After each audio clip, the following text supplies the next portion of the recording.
Welcome to the Celeste Stein Show. I'm your host, Dr. Celeste Stein, and I'm so excited to have you guys in here today.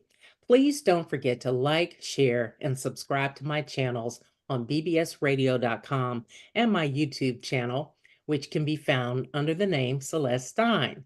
We appreciate each and every one of you as taking the time out of your day to tune in to learn more about our channel, which focuses on news you can use, self-help topics, and entertainment.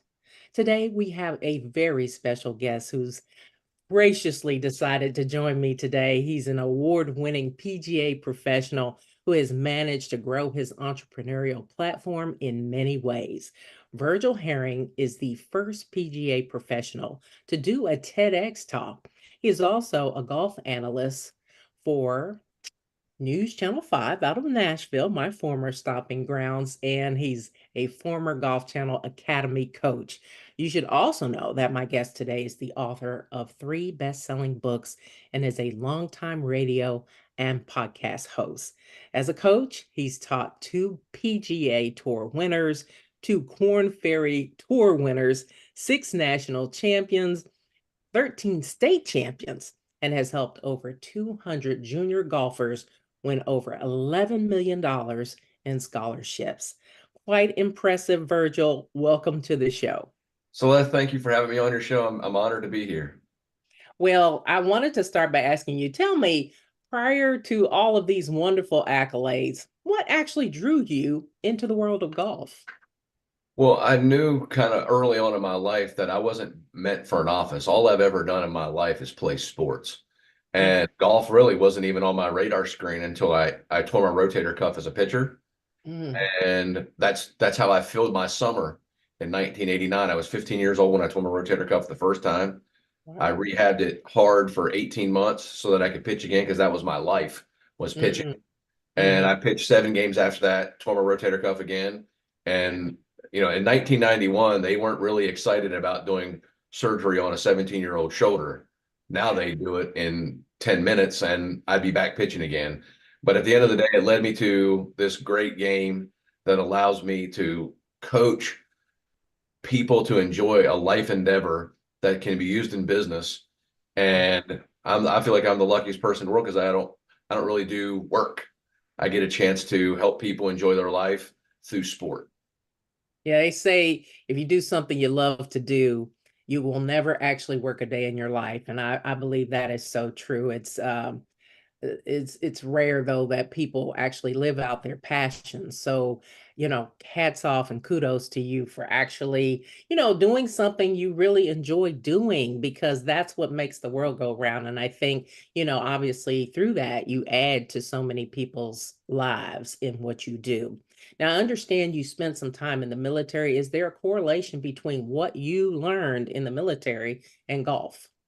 I didn't have any military experience, but my sister was a Marine and my dad was in the Air Force during Vietnam. So I've been around military mindsets all my life. And to me, it all starts with discipline, right? The discipline to do what is required, the process to Mhm. become great at something. And, maybe I was lucky because I got a chance to use a discipline in a sport that seemed way funner than war. But at the end of the day, um, what it takes to be great, the only thing that changes is like some of the words. What it takes to be a great Navy SEAL, a great Marine, a great CEO, the greatest golfer in the world, the greatest actor or actress in the world. It's a process that you need to follow and Mhm. not anything else. It's really bizarre how everything is intertwined. I've read many autobiographies of the greatest and most successful people in a variety of endeavors. And what's fascinating is the words change slightly, but the process stays the same. And that's really how I choose to view my life going forward is I don't judge myself compared to anybody else other than me, and I'm just trying to be better than I was yesterday. Yes, amen to that. I also mentioned that you were the first PGA professional to do a TEDx talk. I know that you spoke about your drive, to helping others. What is the most important message that you like to leave people with when it comes to actually helping them to achieve their goals? Well, that's it's interesting, right? So you have a variety of factors that interfere with people's greatness. One of them is just getting off the couch, taking action. I came up with this acronym that helped us remember. I'm a big acronym guy because it takes things that are outside of words to help you remember a great deal of things. So Mhm. my thought was, what is the fruit that you will reap if you follow a championship process? And the acronym was get a pair. And that is growth mindset. And a growth mindset is a mindset that you can learn to do anything. You might not be great at it now, but through implementation and discipline and work, you can make change. The E stands for embracing the challenge. And at the end of the day, our life is full of challenges, but you have to be able to get up for them because they're not going to stop coming. The T stands for take action. Now, here's where I call the T is where we separate the armchair quarterbacks from Peyton Manning. When there's a lot of people that say, "Oh yeah, I'm willing to learn and I'm willing to accept the difficulties, but I'm not willing to get off the couch to do Mm. it." It's the people that take action. It's better to take action in the wrong way and just change your course than to have never taken action at all. Then the A is accountability. We have to be accountable for our ways and how we go about it because if we can't hold others accountable if we can't hold ourselves accountable. So that's like the base of the tree that grows the fruit because the pear part is our preparation, whatever it is that our endeavor is, the level of preparation that you put forth to be the greatest that you can be is ultimately the first guiding force to where we're going. Mhm. The E stands for execution. When we're trying to execute our game plan, the level of precision that we go about it oftentimes mirrored how hard and how properly prepared. But there's one thing to prepare, and then there's another thing to do it in action. And that's important. But if there's anything that is really stands out in my acronym is the second A, and that is adaptability. Because at the end of the day, when we're trying to be great, we're trying to win in life. The forces that we're trying to take down aren't wanting to lose either. So when we face our challenges, not everything's going to go as planned. All that preparation, we're going to have to be able to adapt and be malleable to the situation because we don't know what the opposing force is going to give us. So to be able to be adaptable also shows a sign of how prepared you were. How many different iterations of success did you visualize before you could become successful? And then the final R is that relentless resiliency to be able to never back off because life isn't going to back off on you. And the only counterbalance is to never give up on it. And to me, if you follow that that process, you will receive the fruit of the process, which is ultimately you getting better every day. But my closing line is always this: if we don't have the courage to get a pair soon, there may be no fruit to reap at all. Mm. And many people are not taking action. People aren't willing to do the work for themselves. They're waiting for somebody else to do it and then parrot it from the side. Our country and largely everybody could be Yeah. benefited by taking more action and following a championship process. But that makes me think. What do you think are some of the biggest reasons why people don't take action and are not adaptable? I mean, some people might say, "Well, you're just lazy," but are there other reasons, or might there be other factors that come into play that keep people from taking that step to be able to take action? Yeah, I've found that obviously fear of a lot of things, right? So Mm-hmm. some people are afraid to win. Yes. Some people are afraid to Yeah. win. Some Hmm. people are afraid to lose. Yeah. That reminds me, before I started my business, I'd worked for a very long time, many years, and I was in a position working in Nashville and pretty high up, and I was thinking, I think I want to start my own business. But every time I would think about it, Virgil, my stomach would be in knots. I would be like, oh, and I was like, I don't know, I just get this really weird feeling. And so actually a friend called and I picked up the phone and they were like, what's going on? And I said, I've been thinking about starting my own business. And we had a little conversation about it. And then he was like, well, why don't you just do it? And I said, I don't know, I'm a little afraid. I was like, every time I think about it, my stomach gets tied up in knots. Because you get used to a paycheck. That's a big thing. You want that steady income and you rely on that. But he said, really, let's think about it. What are you so afraid of? And I really had to pause and I thought about it. What is it that is really, really getting to me? And I said, well, I think, it's like I said, the paycheck, a couple of things. And then he stopped and he said, fear is just false evidence appearing as real. I thought about that and I said, wow, sometimes, it's like the dark shadow in the room. Sometimes you just have to move it aside and do what you need to do because, so many things can grip us and make us think we shouldn't move forward with something. But, here we are, 23 years later. So, I decided not to let fear get the best of me and move forward with it. So I think that is important, that you have to get over those fears and, like you said, take action. One of Yeah. Largely our imagination Mhm, mhm. creates the biggest obstacle because the part of the brain that keeps us safe, the prefrontal cortex, is heavily concerned about keeping you safe physically, mentally, and emotionally. So the fear of failing, the fear of humiliation of going out on your own and believing that you could do it and it not happening Right. creates this, the brain just wants to protect you from that terrible feeling. But in all Yeah. actuality, I look back over the 10 of the worst things that have ever happened to me, and I still feel like I've made it infinitely worse just because my imagination running ahead, trying to clear the path, Right. just being present Absolutely. made a Yeah. big difference. But one of the things that guy asked me, he's like, "Well, really think about it. What's the worst thing that can happen?"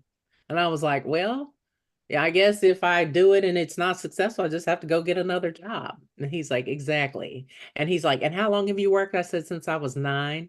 I said, I've never not worked.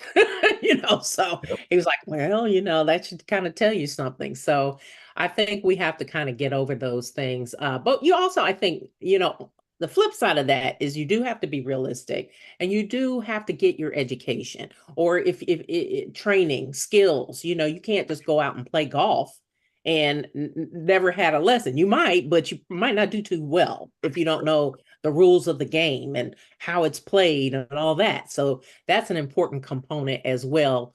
Learning what something is all about. You can't just dive in with no experience. I jumped out on that limb after 18 years, Mhm. of doing what I was doing. So, I mean, hard to believe, but did end up, deciding, hey, this is the right move for me at the right time. I wanted to ask you also, Virgil, what advice would you give to someone who may be stuck in a rut or a negative vicious cycle that they keep repeating? Well, that's a great question because, mental illness is a very interesting piece. Like there are some people that have a chemical imbalance or have had a trauma that is so intense that you can't fathom the pain that person's through. So for me to judge every single person without knowing what's happening is really challenging. And I always say like there's two kinds of depression. There's that chemical imbalance Hmm. property that needs medical help. And then there's like this other depression that's a situational based attitude that has your body is using something that it did in childhood to protect itself when you were age 7 that is no longer serving you well at age 35. And it's a childhood trauma that's interfering with your ability to think correctly. So the first thing I will be encouraging people to do is if you feel like you can't do anything without a negative spin, then double negative it. Like I always like one of my favorite stories of coaching golf was I had this player who played at Vanderbilt who was a very, very good player. And I called him the Don't King because all he think was don't hit it in the water. Don't miss the green left. Don't miss this putt. And I said, Ned, why don't you think about it like this? Instead of saying don't hit it in the water off the tee, he said, don't hit it right down the middle because the brain doesn't understand the word don't. So if you don't with a fear, all you're doing is bringing the fear. But Mm, if you reverse it and you go, just don't hit it down the middle of the fairway, just don't make this putt and put the positive on it, it's amazing what happens to the brain when all you're doing is actually telling yourself what you want because it doesn't understand the word don't. mhm, So to me, being able to find a new way. So what's going to happen if you do that? If you're a don't queen or king and you double negative it to exactly to a positive, the first thing you're going to notice is how silly you sound. That's going to bring a little bit of laughter, which ultimately gives us a different chemical in the brain. All of a sudden, we realize how silly we've been with our negative talk. And the more we talk in a glowing way with the word don't in it, we actually smile while going through it because we know what we're actually doing to ourselves. We're talking positive with a double negative. And that way it changes people's mindset because they're like, if that can work, if you can double negative, just don't go to work 10 minutes early today. Just don't do those 10 extra push-ups. mhm. Just don't do X. Don't, but have it be something that you're positively trying to do. It's amazing. You can't help but realize how powerful your words are. And then as soon as you realize that you double negative, you can just actually change it to positive because you've learned your lesson. You've learned your lesson that your self-talk Mm, affects your self-image, and your mm, self-image is truly the mathematical equation of your potential minus how much you're interfering with your potential. That mm. is your self-image, and you will never outperform your self-image. So if you need your self-image to rise, you need to take away interference. And interference is largely fear and imagined outcomes and lack of preparation. If you take care of those things right there, you're off to a great start. Yeah. And isn't that amazing how much the mind can really play tricks on you, and you have to really speak life into yourself. You gotta, like you just said, your words have power. And so many people don't realize that. I hear people talking, you ever, meet the Debbie Downers, of the world that are always speaking negative. I remember working with someone at one point, I won't call any names, but they used to always say, the grass is brown all the way around. Like they never saw anything positive in life. And that is not good. It's not healthy. I think we do have to really speak positive and look at ways in which we can, encourage ourselves. A lot of people look for I guess their accolades and their I don't know, when people are looking for other people to kind of feed into them, they don't often feed into themselves, and you have to do that. I think you really have to speak positive and speak that life into yourself and the things that you're seeking to achieve, because it's so much negative going on in the world. We have to start doing things that are encouraging to ourselves, and like you said, the preparation certainly is key.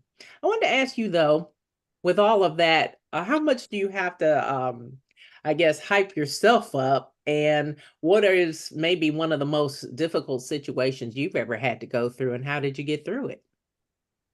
Well, I've had some doozies in my lifetime.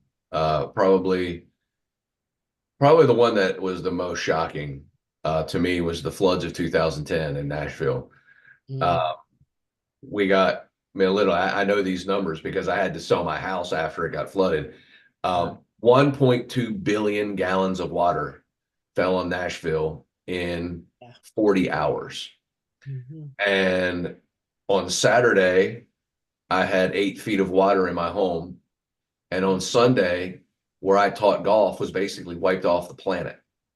So now I have a flooded home with hundreds of thousands of dollars in damage and no job. Mm. Wow.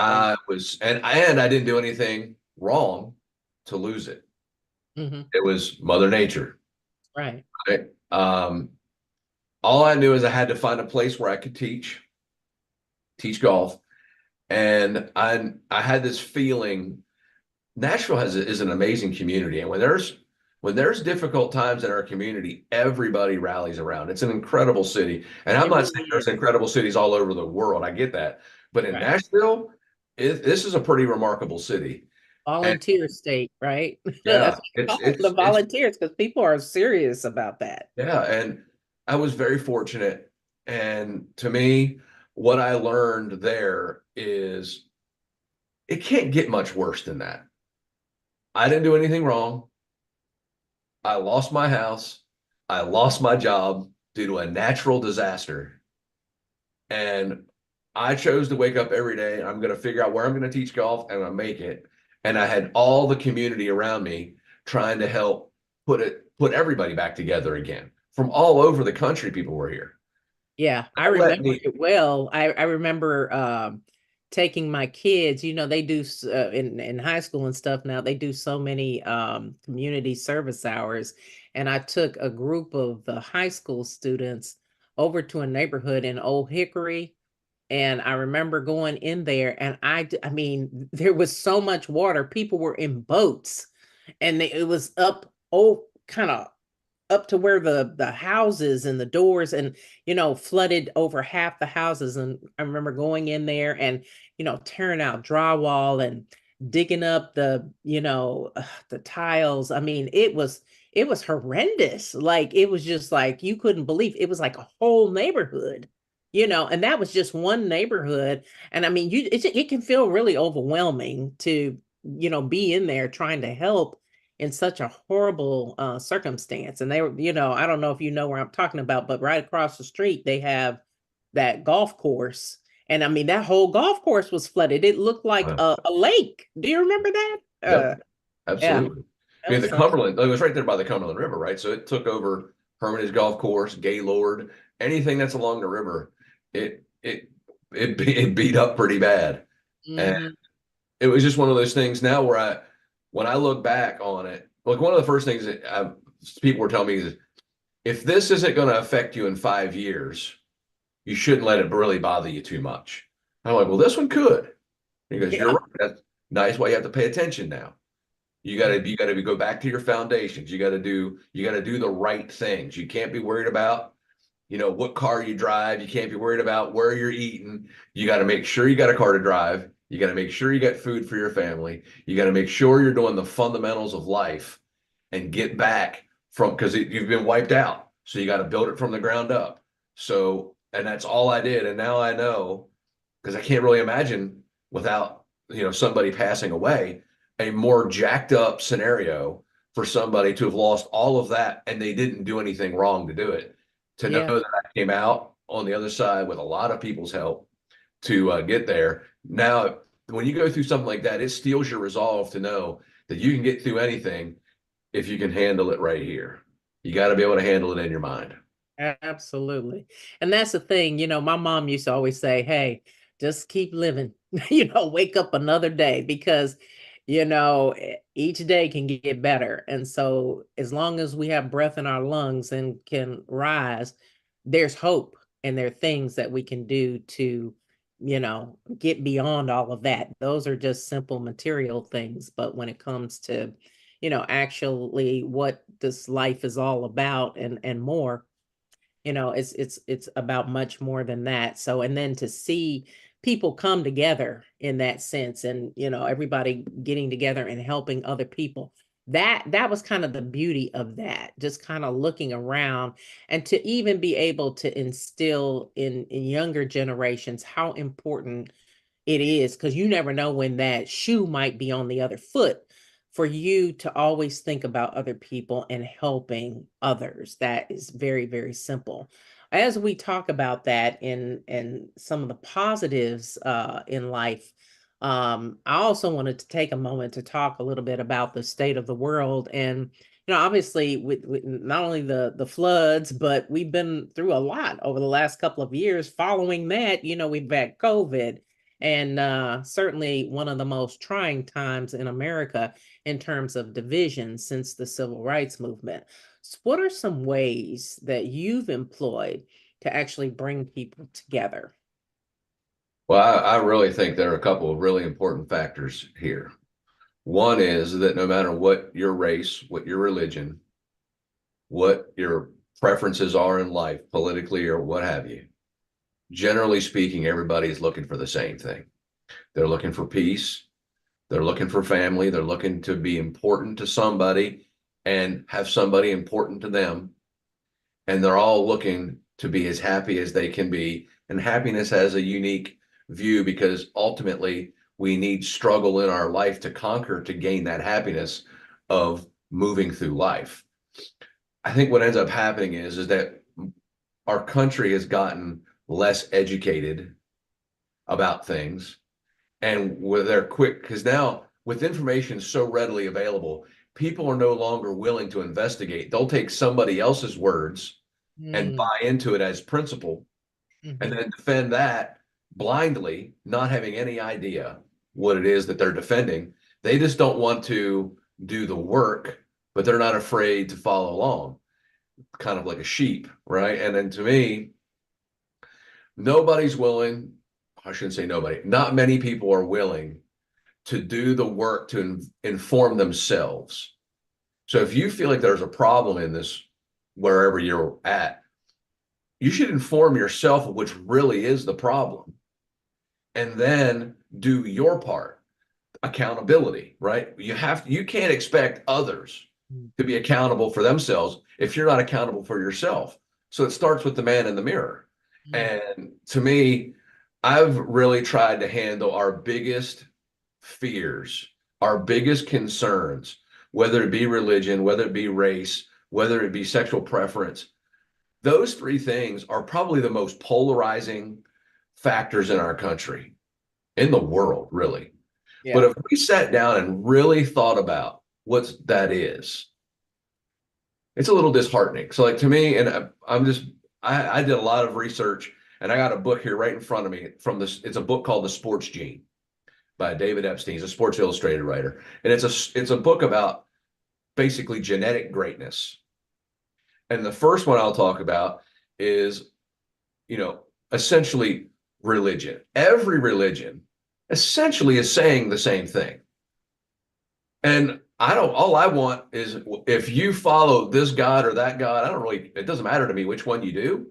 Mhm, If you're going to walk the walk, you got to talk the talk. But if mhm. you can't do it, you're not representing your God. I have a big problem with that. And to me, like one of Jordan Peterson says so many great things, but he's just like, one of the 10 commandments is don't use God's name in vain. And for the longest time, I literally thought that meant don't say swear words that have God's name in it. But that's really not what that means. What it really means is do not use divine intentions for your own self good. Don't pretend to be doing something godly Wow. That's for good. your own benefit. And so Yeah. many people, like, that's where Mm, religion has gotten jacked up from yeah. every side. It doesn't make a difference which one we're talking about. That's a problem. Yeah. The second one that really wrecked me was the color of somebody's skin. Now, I'll never forget this as long as I live. Mhm, In the book, The Sports Gene, it says, do you realize why white people are super white in Denmark and why black people are super dark in the Central Africa? It's because the body's natural defense against sunlight is pigmentation. mhm, If you took somebody who lived in Denmark and moved them to the equator, in mhm, 7 generations, they would be black. mhm. If you took somebody from Central Africa and you moved them to Denmark, in 7 generations, they would be white. And that literally blew my brain. Yeah. Nobody is different. Yeah. It's just where is your heritage originated from is to why your pigment of your skin is either light or dark. And through 7 generations of change, you could be completely different. Yeah. And then let's talk about, there's a very famous female basketball player Hmm. who has largely male hormones.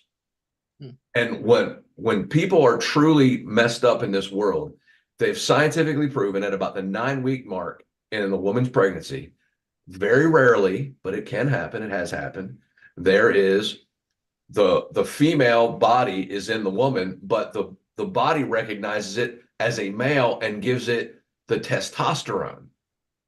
So in Hmm. 1972, the woman who won the longest run, I can't remember, it may have been the marathon, but I think it was maybe just the mile in in the Olympics in 72, she was stripped of her gold medal because she had abnormal amounts of testosterone in her blood. Hmm.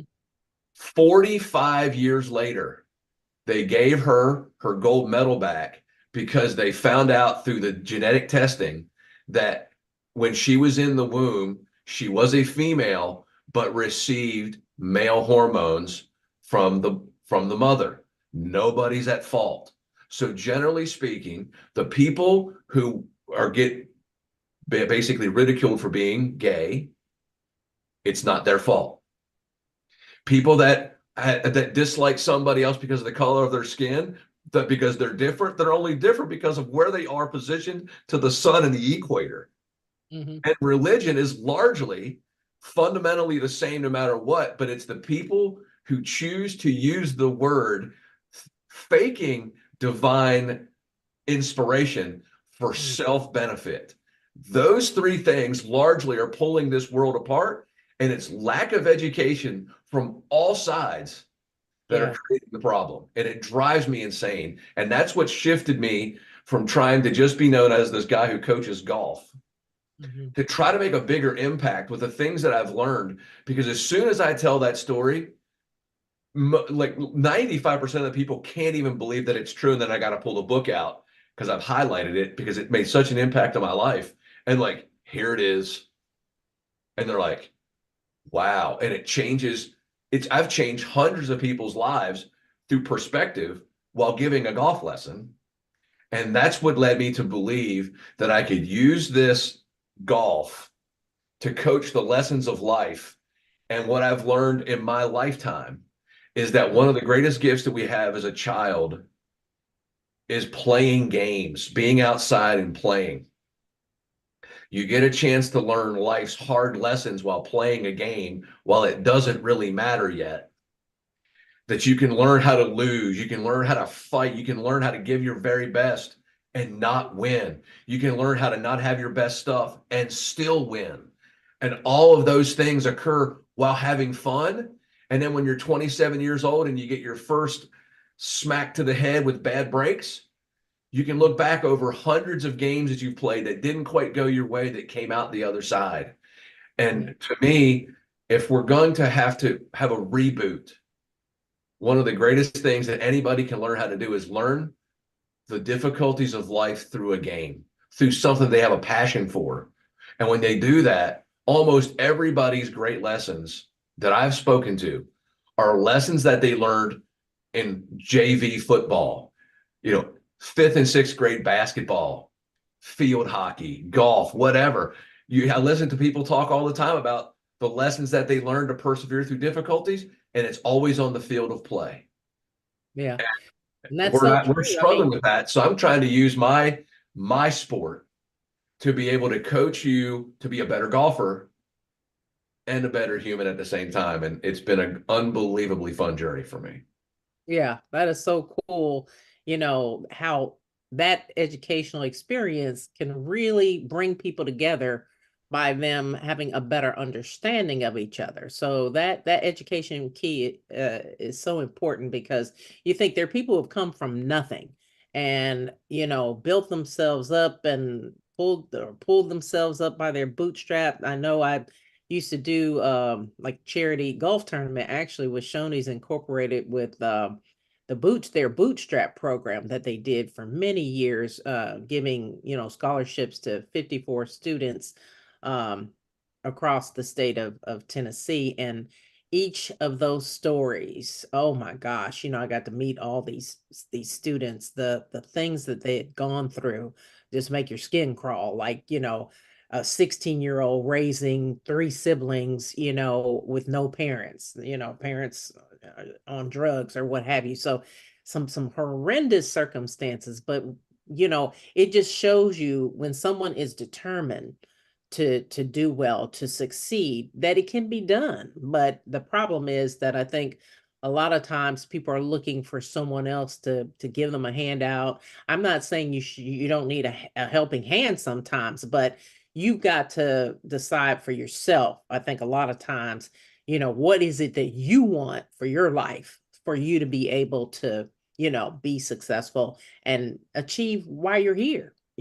So we're going to take a quick break. And when we come back, we're going to continue our conversation with golf pro Virgil Herring. We'll be back right after this.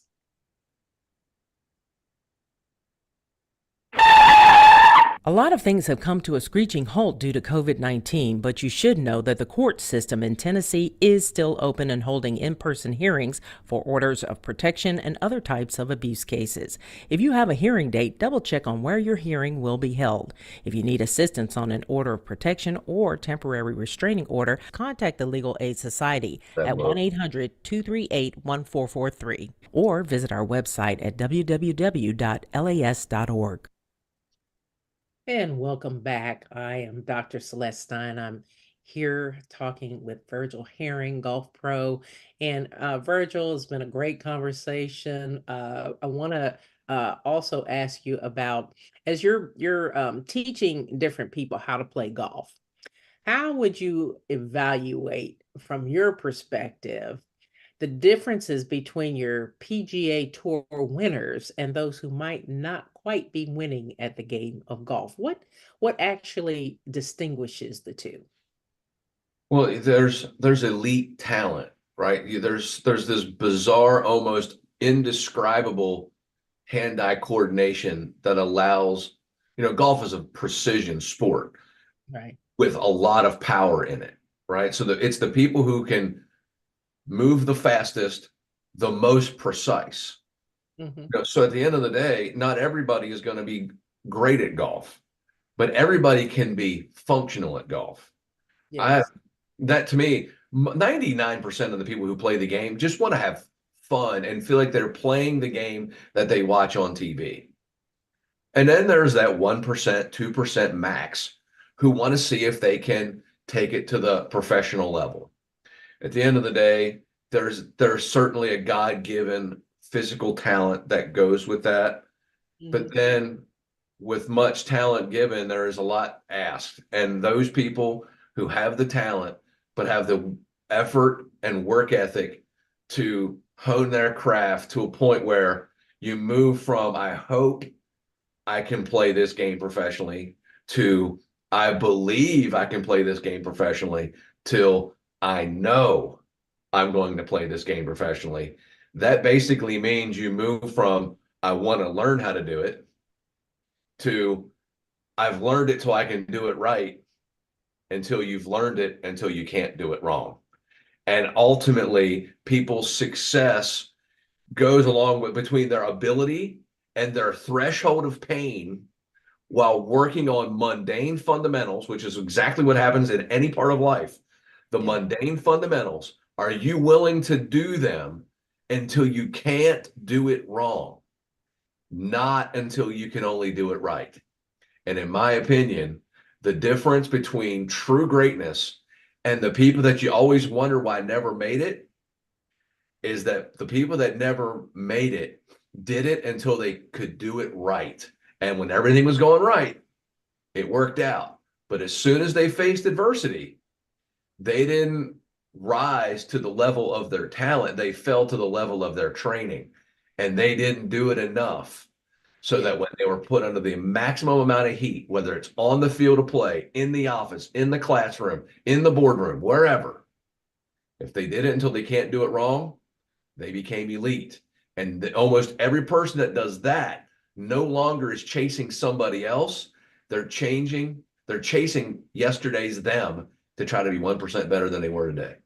Yeah, that's so interesting. I spent several years teaching as well as like adjunct, assistant, associate professor over the years, and you meet. I taught a lot of students broadcast journalism, and one of the things you observe is a lot of success to me is how much that person's willing to go back and actually practice and have things down so much that even if you make a mistake, you're still able to keep going, and get through everything. But some people just don't want to put in the work. It's like I think Kevin Hart always would say, everybody wants to be successful and a star, but nobody wants to do the work. And I mean, to me, that's a big part of it, making sure that one actually takes the time to learn what they need to learn and then practice. What do they say? Practice makes perfect. But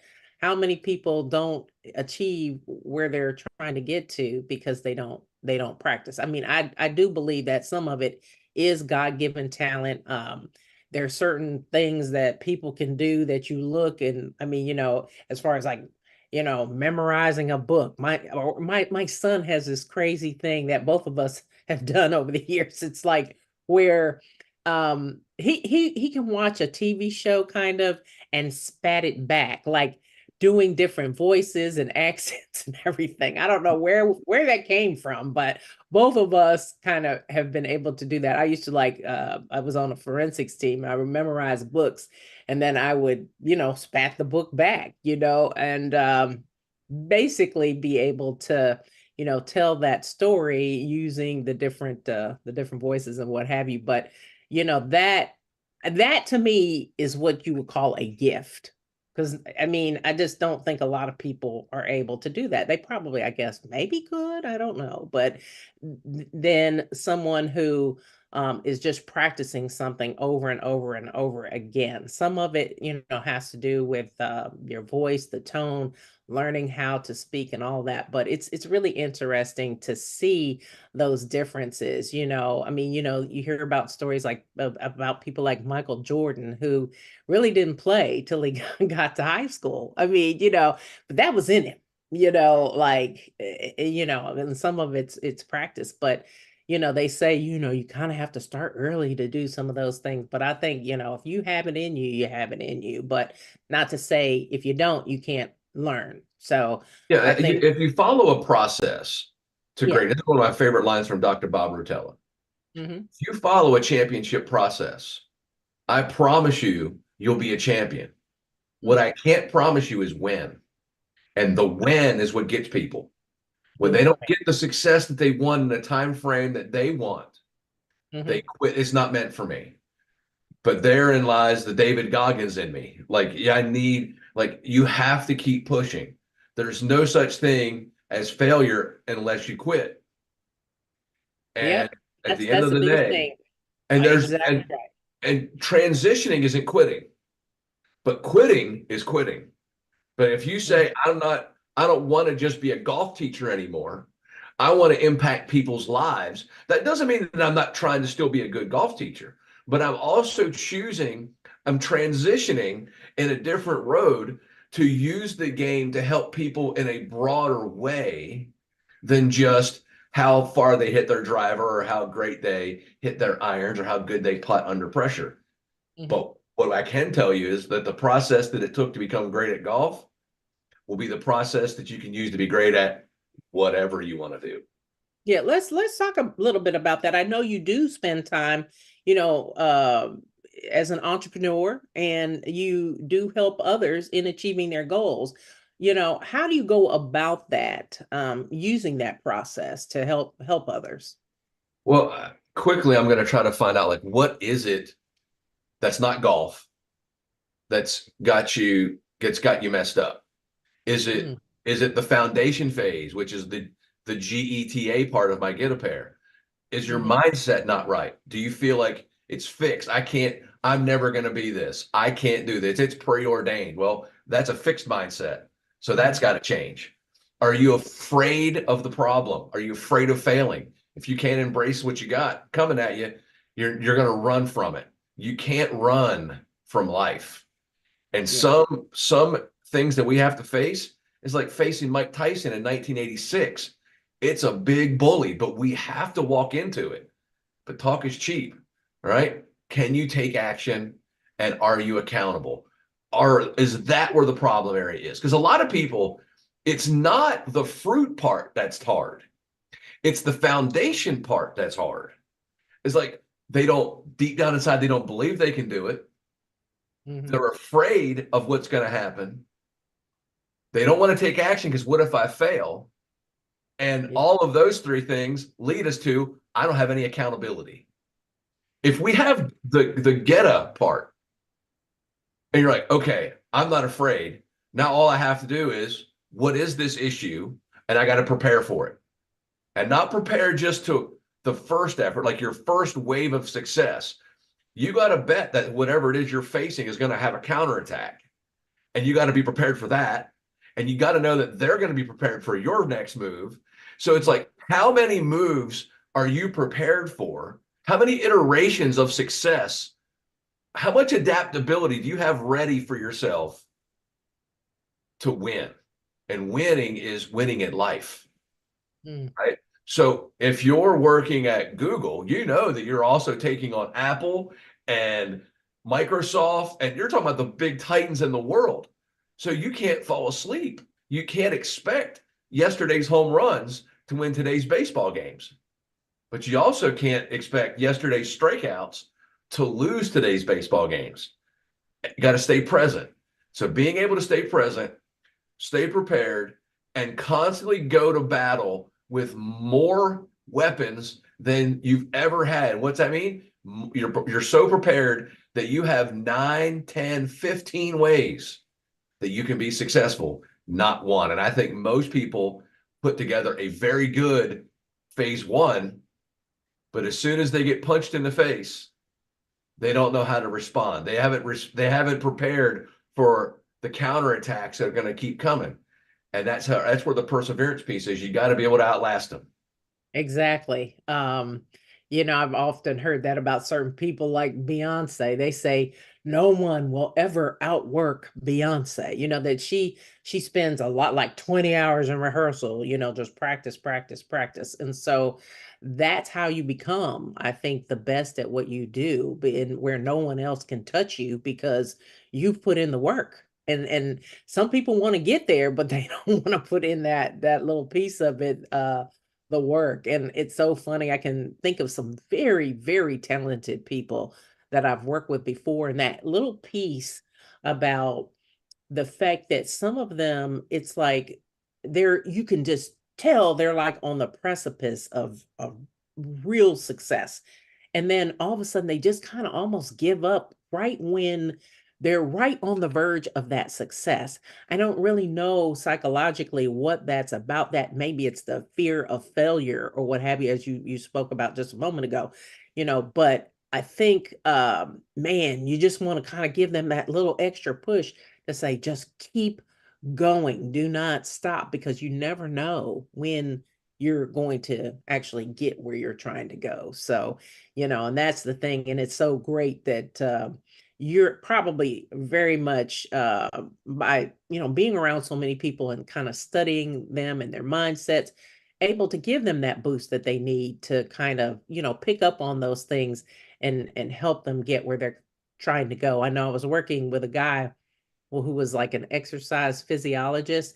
And I work with a lot of trainers and stuff, but none of them could really kind of help me with getting where I was trying to go. But, he had that one little extra piece. And we would talk about a lot of things, but he would also help me like with diet, not just exercise, but like saying, hey, why don't you try, eating, add a little kale or add a little spinach to this, just all those little fine tweaks, to kind of help me get where I was trying to go. So I think, it's also finding the right people in your life. This is so important.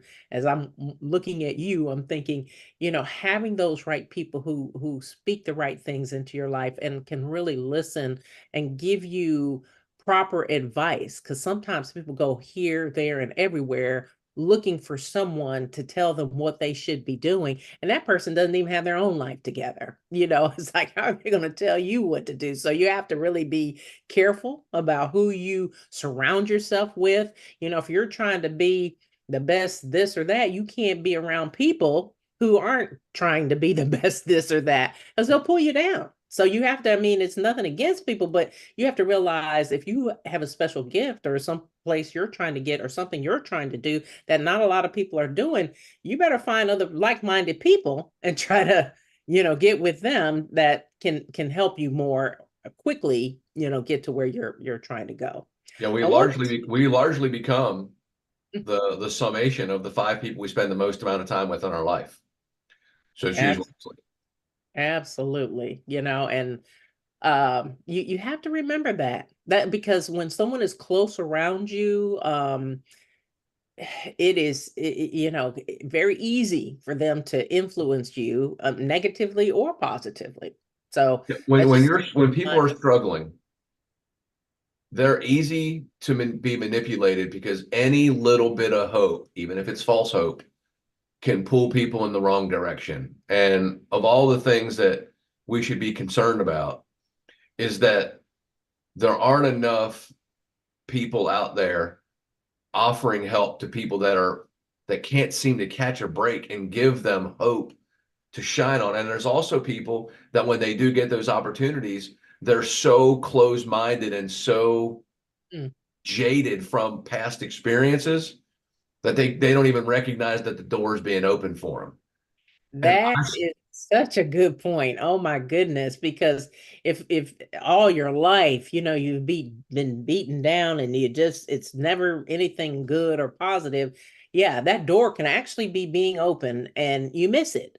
So that's why it's important again to be around the right and like-minded people who can help you along with that. So very, very excellent point. I wanted to quickly, I know we don't have a whole lot of time left, but I do want to get a little bit information in about the books, Elevated and Excavated. Tell me about these books, who you wrote them, for, why did you write them, and what they're all about. so I wrote Elevated and Excavated with former Vanderbilt All-American, great basketball player and great basketball coach Drew Maddox. Mhm. He's a great friend of mine, and I met him at a Christmas party 5 years ago. And as I sat down, I was late to the party, and there was only one seat left, and it was right beside this real tall guy. So I sat down, and I'm like, "Hey, I'm Virgil Herring." He goes, "Hey, I'm Drew Maddox," and I'm like, "You mean like 3-point shooting Drew Maddox?" He's like, "Yeah, that's me." And I said, "I booed you off the court in '95." And literally, I spent all this time, and he said, "I've always wanted to write a book. What was that like?" And I'm like, "Well, I'll write a book with you." He goes, "Why would you write a book with me?" And I'm like, "Well, I've already written one by myself, and it's Hmm. pretty boring. So Yeah. I'd love to be able to do something with you, collaborate." So the first book is Elevated. We picked 50 words that are inspiring, trying to elevate people. Mm-hmm. And we told a story about the word from either the player's perspective, because he was a great basketball player, I'm a great golfer. Hmm. From the coach's perspective, he's a great coach, I'm a coach. And then, or from a spectator's perspective, something that we've all watched. And what can we glean from a memory to cling to in moments of difficulty? And it's kind of meant to be a daily ritual in which you can read something, just one word a day, and it can give you something for the rest of your life. In both of our books, it has Drew's definition of the word, my definition of the word, and then a blank page for you to write your definition of the word so that my books become your book. All of the books that I've written are designed for you to have an intangible place in it so that it becomes your book, not my book. I love that. What a great So, concept. I so haven't really heard of many like that, where that really, is sounds very interactive and makes you really think about, well, how do I feel about this? And that's so important for self-reflection and, growth, if you mhm. will. So Uh, Excavated was written coming out of the pandemic. mhm. And so if elevated was one thing, being excavated means we dug you out of the dirt And I'm here to tell you, there are many people that needed to be dug out of the dirt after COVID and all of the, well, now we know all the lies that occurred that shut down businesses unnecessarily and really just crushed a large percentage of the population's income. Hmm. And to me, we found 50 bigger words that made you think more, that made you give more because people needed help. Not only did you need it, but one of the greatest ways to pull yourself out of difficult times is to help others out of difficult times. And Absolutely. so Absolutely. once again, the book was written out of the perspective of the player, the coach, or the spectator. And the second book was very powerful to both Drew and I because we hit on so many very heavy topics and we shed light on people who came through much worse than what COVID was and personal stories that everybody knows about that they forget when things are going tough, that lets you know that if they could do it in that situation, I'm sure that you can do it too. And it just provides hope. I mean, there's so many people that just need a tablespoon of hope every day because there's a lot of people who errantly believe there is no hope. Yeah, that is so important. And on that note, we're about out of time. I just want to say that is a great note to end on. Hope. There is always hope. And I thank you so much for joining us today, Virgil. It's Virgil Herring. You can, I'm sure, find his books on all the popular platforms. You definitely have an amazing mission on this earth, and I am so excited to have had the opportunity to have you here today and to work with you. Virgil is part of our Speakers Bureau with Bishop Stein and Associates Public Relations Incorporated. And you can certainly find out more about him and how to book him as in his work as a golf pro for lessons, etc. You can go to bsaprinc.com to book him to speak or coach at your next corporate event. That's all the time we have for now. Thanks for tuning in, and be sure to tune in again for our next episode. And be sure to like, share, and subscribe to our channels on bbsradio.com and YouTube. I'm your host, Dr. Celeste Stein. Please go out there and make it a great day.